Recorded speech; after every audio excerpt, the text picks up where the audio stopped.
Tal, chicos, en esta ocasión vamos a dedicarnos a leer y explicar en la medida de lo explicable un poema de los más recientes, digamos, de Exani, que es este poema de Rubén Darío que se titula A Colón. ¿Ok?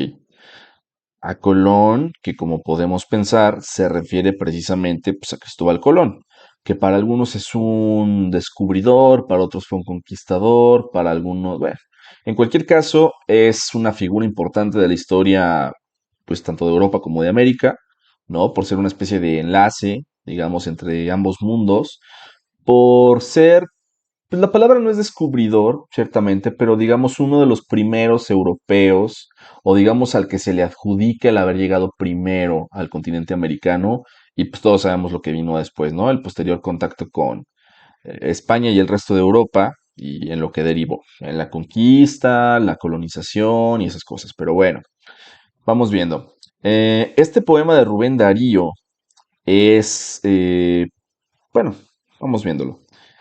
Vamos a leerlo y vamos viendo qué encontramos. Nos paramos donde haya que pararnos, hablar de algunas cosas, algunas referencias que puedan escapársenos para que tenga más sentido, ¿no? Dice, desgraciado almirante, tu pobre América, tu India virgen y hermosa de sangre cálida, la perla de tus sueños es una histérica de convulsivos nervios y frente pálida.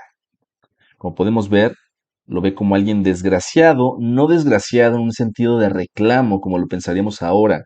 Decirle desgraciado a alguien que sería como decir que poca, ¿no? No tienes madre directamente, no sé. Sino desgraciado como alguien caído en desgracia, es decir, como con cierta lástima. ¿Ok? Es la cuestión aquí.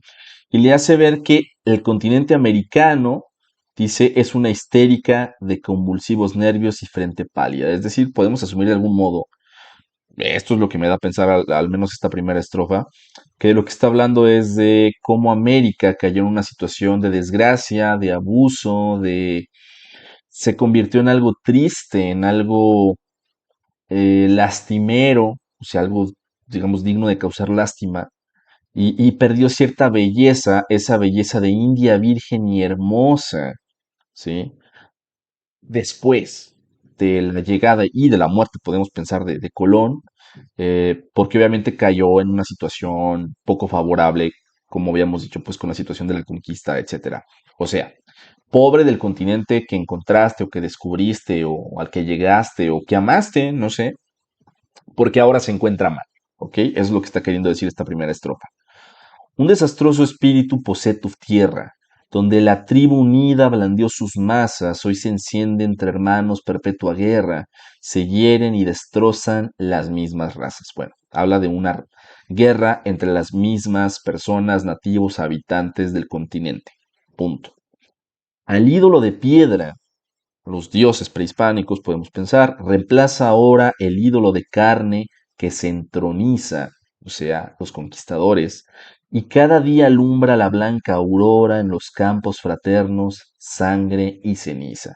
Nuevamente la idea de la guerra, sangre y ceniza, destrucción, devastación, etcétera.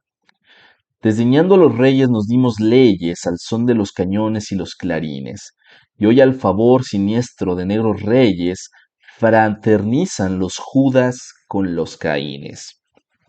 ¿Ok? Repito, desdeñando a los reyes nos dimos leyes, o sea, nosotros mismos nos gobernamos, es lo que estoy entendiendo, al son de los cañones y los clarines, es decir, mediante la guerra, y hoy al favor de siniestro, de negros reyes, es decir, reyes, ah, ¿cuál sería el sinónimo? Entendemos que aquí es como negro en un sentido aciago, de desgracia, de maldad, ¿no? Fraternizan los Judas y los Caínes, es decir, los traidores. Entre ellos se hacen compis y, digamos, se hacen equipo, ¿no? Los Judas, cuya referencia pues, es muy obvia, y los Caínes, que también es una referencia bíblica, ambos a su manera traidores. Creo que Judas es más conocido como traidor, ¿no? Y Caín en todo caso es más como un hermano malvado, envidioso, pero finalmente también es un tipo de traición porque mató a su hermano, ¿no? Bebiendo la esparcida savia francesa con nuestra boca indígena semi-española, Día a día cantamos la marsellesa para acabar danzando la carmañola. No sé qué es la carmañola, pero debe de ser alguna especie de música o danza o composición o canción popular. Alguna de esas tiene que ser, no sé, lo investigaré terminando este video. Digamos criolla o mestiza, ¿no? Americana. Y la marsellesa, que sabemos que es pues es el himno de Francia, para acabar de decirlo pronto, la marsellesa, ¿no? El himno nacional de Francia, que es la marsellesa. Entonces, de alguna manera, de aquí habla, no sé si de la influencia de los franceses. Día a día cantamos la marsellesa para acabar danzando. Ah, es un baile, tonto, no, ahí perdí eso. La carmañola. Las ambiciones pérfidas no tienen diques, soñadas libertades yacen deshechas. Eso no hicieron nunca nuestros caciques a quienes las montañas daban las flechas. O sea, que esta ambición traidora no tiene diques, que no sé si se refiere como a limitaciones, ¿no? Y esto no le pasaba a los caciques prehispánicos, que la palabra cacique tiene una connotación muy negativa, ¿no? Pero finalmente pues es un tipo de gobernante, digamos. Lo mismo que un señor feudal, lo mismo que un rey, que en cambio sigue teniendo como una connotación muy positiva, a pesar de que es algo súper obsoleto, salvo en ciertos países, como España, Francia, etcétera, ¿no? Bueno, pero entonces aquí decir nuestros caciques no quiere decir algo malo. Simplemente nuestros jefes, nuestros gobernantes, nunca nos hicieron estas cosas que nos están haciendo estos pérfidos, o sea, ambiciosos, ¿sí? Y dice que las montañas les daban las flechas a los caciques, o sea, dan a entender que de alguna manera sacaban los recursos de la naturaleza, es lo que estoy entendiendo. Bueno, ellos eran soberbios, leales y francos, ceñidas las cabezas de raras plumas. Ojalá hubieran sido los hombres blancos como los Atahualpas y Moctezumas. Moctezuma, que sabemos que es el Tlatoani, el antepenúltimo, quien era gobernante de Tenochtitlan a la llegada de los españoles, y los Atahualpas, que es un personaje, creo que Atahualpa era un personaje chileno, no sé si mapuche, estoy confundiéndome, no conozco mucho de la historia de Chile, pero bueno, una figura histórica, digamos, equivalente, ¿no? Un jefe indígena chileno, creo que chileno. Bueno, cuando en vientres de América cayó semilla de la raza de hierro que fue de España, o sea, el mestizaje, en vientres de América cayó la semilla de España. Mezcló su fuerza heroica, la gran Castilla, con la fuerza del indio de la montaña. Es decir, está hablando de que el mestizaje reúne en unas personas, en una sola persona, pues en un mestizo, las cualidades de de ambos pueblos, ¿no? De los españoles y de los indígenas. Pluguiera a Dios las aguas antes intactas, que pluguiera, creo que tiene que ver como con plegaria, rezar, ¿no? No reflejaran nunca las blancas velas, ni vieran las estrellas estupefactas arribar a la orilla tus carabelas, o sea, ojalá nunca hubieran llegado los españoles, los conquistadores en general, no solo los españoles, ¿no? Pero principalmente. Libre como las águilas, vieran los montes pasar los aborígenes por los boscajes, persiguiendo los plumas y los bisontes con el dardo certero de sus carcajes. Los pumas, perdón, no los plumas. Carcajes, que es como pues, el bote, el recipiente en el que se guardan las flechas, ¿no? O sea, así seguiríamos, o seguirían los habitantes de América en general. Que más valiera el jefe rudo y bizarro. Bizarro aquí significa valiente, ¿sí? No bizarro como lo entendemos ahora, como con una especie de estética de Tim Burton, ¿no? Que es el significado que tiene en inglés, como esa rareza tan peculiar. Aquí bizarro es valiente. Que el soldado que en fango sus glorias finca, que ha hecho gemir al Zipa bajo su carro, o temblar las heladas momias del Inca. O sea, que más valiera el jefe rudo indígena que este güey que ha hecho temblar las momias del Inca. Bueno, pues a los españoles, o sea. La cruz que nos llevaste padece mengua, y tras encalladas revoluciones, la canalla escritora mancha la lengua que escribieron Cervantes y Calderones. La cruz que nos llevaste padece mengua. La cruz, entendiendo como el símbolo del catolicismo, supongo yo del cristianismo en general, y tras encalladas revoluciones, la canalla escritora mancha la lengua. No está hablando de la canalla escritora como esa canalla, como una mujer en particular, sino como digamos, la banda que escribe, ¿ok? La gente que escribe, los escritores. A eso se refiere con la canalla escritora, que es algo difícil de explicar, porque la canalla en este sentido es algo plural y no como lo entendemos ahora, ¿no? Que además canalla, salvo en Dragon Ball, es una palabra como muy caída en desuso, ¿no? Bueno, escritora mancha la lengua, o sea, los escritores manchan la lengua de Cervantes y Calderones. ¿Por qué?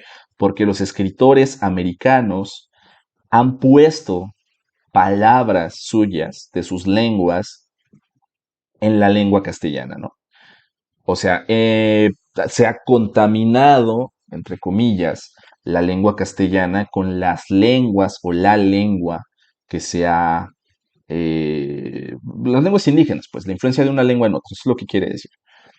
Sorry por el revoltijo. Bueno, entonces, de lo que está hablando aquí es de cómo, yo lo entiendo así, que tanto la religión como la lengua se han visto transformadas por la influencia de la cultura indígena. ¿Sí? Cristo va por las calles flaco y enclenque. Barrabás tiene esclavos y charreteras, y en las tierras de Chipcha, Cusco y Palenque han visto engalonadas a las panteras. Duelos, espantos, guerras, fiebre constante en nuestra senda ha puesto la suerte triste. Cristóforo Colombo, pobre almirante, ruega a Dios por el mundo que descubriste. ¿Ok?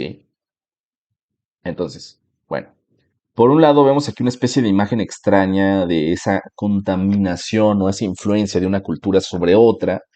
Un Cristo flaco y enclenque, que bueno, no creo que Cristo fuera un Cristo de gimnasio, como esos que vemos en algunas iglesias, ¿no? Que está marcadísimo el abdomen y los pectorales y todo.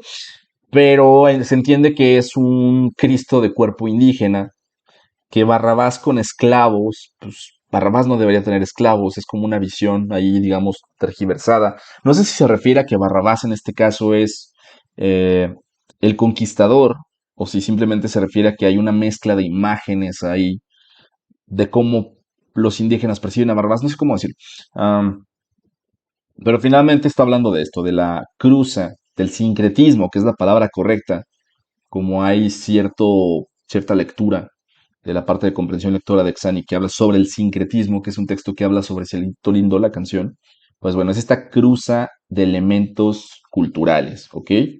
Entonces, como podemos referir en la última estrofa, se refuerza lo que había dicho sobre la primera, que lo que está diciendo es que pobre de la gente del continente americano, por la suerte que tuvieron después de ese descubrimiento que Colón jamás pensó, creo yo, no sabemos, que hubiera llegado a ser lo que fue o como fue, ¿no? La suerte que se corrió después, la conquista, la violencia, todo eso, ¿no? Bueno, creo que es relativamente sencillo este poema, al menos teniendo en cuenta ciertas referencias, ciertas palabras, como ya hemos mencionado, y pues bueno, de momento eso es todo para este poema.